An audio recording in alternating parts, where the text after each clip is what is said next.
Сәлеметсіздер ме оқушылар? Бүгінгі сабағымыз дүниежүзі тарихы 6 сынып. Қайта өлу дәуірі бөлімі. Сабағымыздың тақырыбы қайта өлу дәуірі өнердің дамуын қалай өзгертті.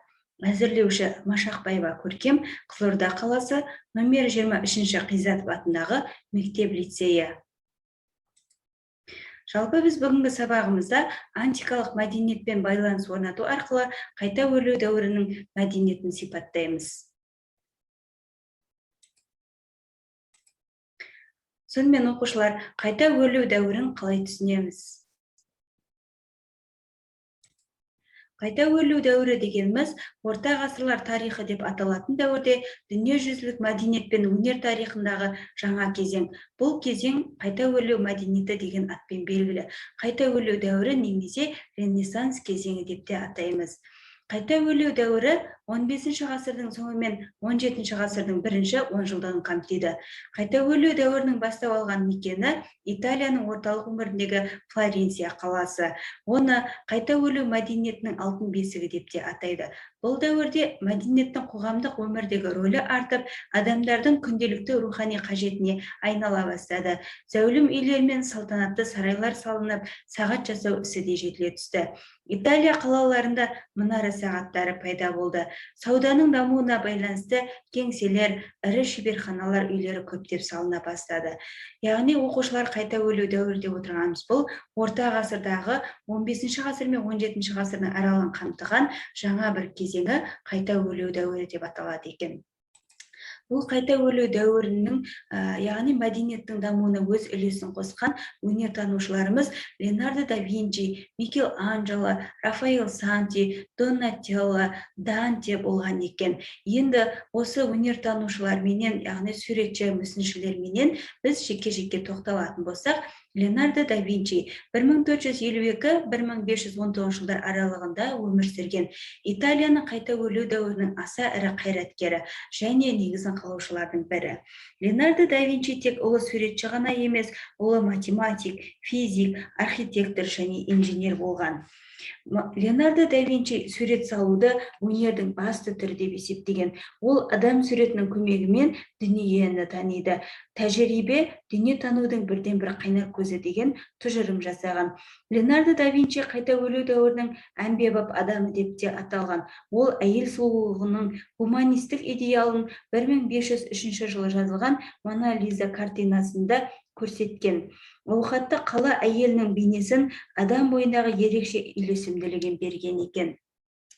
Леонардоның Мона Лиза картинасын немесе бұны Джаконда деп атаған. Бұл картинасы бүкіл дүние жүзіне мәлім. Жүзінде әрең ғана білінетін, бірақ соншалықты жұмбақ, күлкі ойнаған бұл әйел беймәлім сыр сақтаған, әлде бір құпия жайдың боларын алдын ала сезіп отырғандай болып көрінеді. Яғни бұл сол кездегі осы жаңа қайта өлу дәуірінің негізін қалаушылардың бірі суретші Леонардо да Винчидің Мона Лиза картинасын бейнелеуінде екен.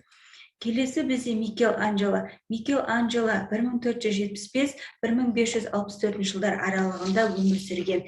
Италия мүсіншісі, кескіндемеші, архитектор әрі ақын болған. Ол өзінің сомдаған мүсіндеріне өлең жазған. Микел Анджелоның туған жері Флоренция болғанымен, ол өмірінің көп жылдарын Римдегі папа қарамағында өткізді. Оның алғашқы кезеңінде сомдаған туындылары қайта өлу дәуірінің ережелеріне сай ержүректілікті, батырлықты дәріптеп көрсеткен. Мүсіншінің алдына қойған мақсаты өскен жерінің, ондағы халықтың өз тәуелсіздігінен айырылып қайғылы сәттерін суреттеу болды.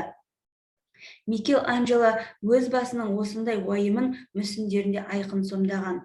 Алғашқы туындыларының бірі ол 26 жасында орындаған екен. 3 жылда 5 метрлік алып тастан жаңа мүсін дайындап шығарған. Ол аты аңызға айналған Дэвид деген жас жігіттің мүсіні. Микел Анджело әрі данышпан суретші де болған. Ол ешқандай көмекшісіз Ватикандағы Сикет капелласы атты кескіндемені 4 жылда салып шығады. Сонымен қатар ол аса көрнекті сәулетші болған. Римдегі ең үлкен әулие Петр соборының жобасын өзгертіп, дүние жүзінде теңдесі жоқ әдемі күмбез орнатқан. Оның 1520-1530 жылдары жасаған Мойсей, көтеріліске шыққан құл, хал үстіндегі құл ең таңдаулы шығармаларының бірі. Рафаэл Санти 1483-1520 жылдар аралығында өмір сүрген қайта өлу дәуірінің аса көрнекті суретшілерінің бірі. Ол адам ойындағы барлық тамаша қасиеттерді, сымбатты да қайратты денені, асқан ақылдылықты, ізгі мінезді бейнелеуге тырысқан. Ол өзінің ең таңдаулы картиналарын көбін Флоренцияда тұрып жазған. Көп ұзамай Римге шақырту алып, ол жақта портреттер салып, Әулие Петр соборының құрылысына басшылық еткен. Рафаэлдің ең атақты даңқты картинасы бұл Сикст Мадоннасы. Мұны суретші Италияның шағын қалаларының біріндегі Әулие Сикст монастыры үшін салған. Бұл шығарма шексіз сүйіспеншілікке толы. Суретші адамзатты бақытты болу үшін ең қымбаттысы баласын құрбан ете алатын адамды дәріптеп көрсеткен.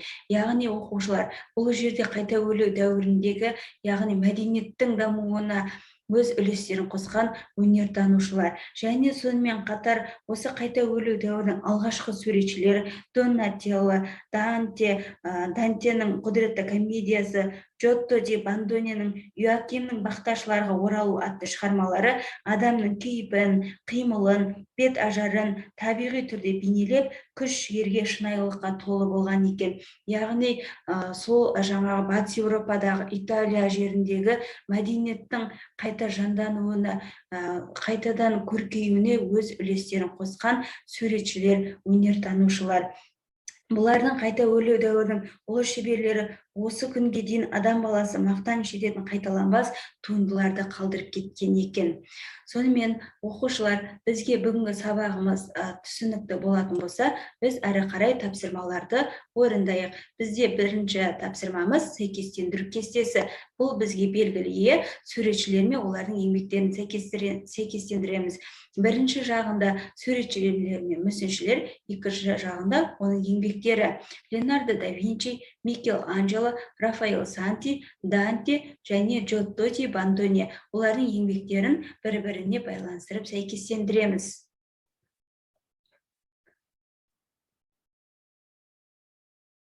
Егер сәйкестендіріп болсақ, өз жауабымызды тексерейік.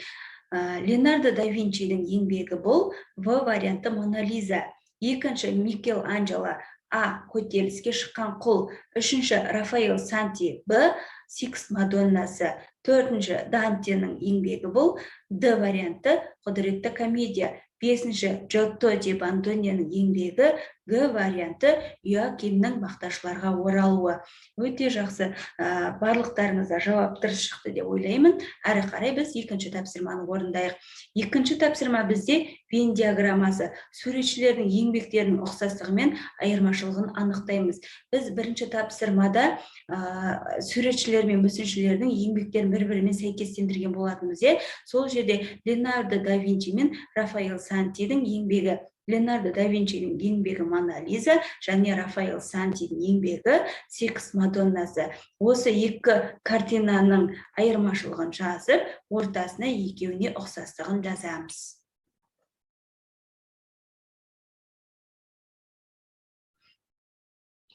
Жақсы, орындап болсақ, барлығымыз тексеріп көрейік.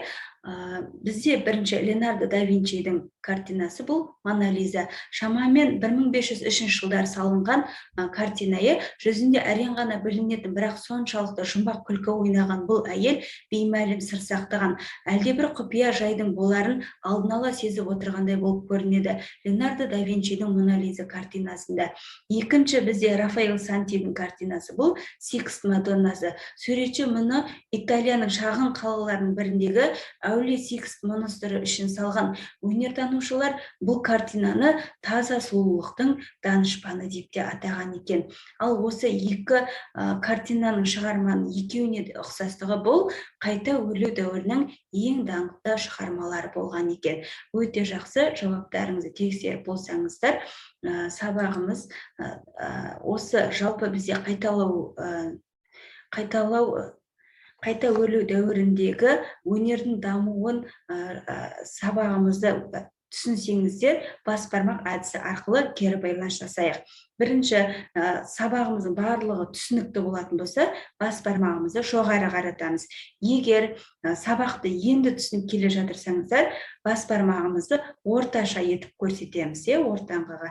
Үшінші, бізде мүлде түсінбеген болсаңыздар, бас бармағымызды төменге қаратамыз. Сабақ барлықтарыңызға түсінікті болса, назар салғандарыңызға рахмет. Сау болыңыздар.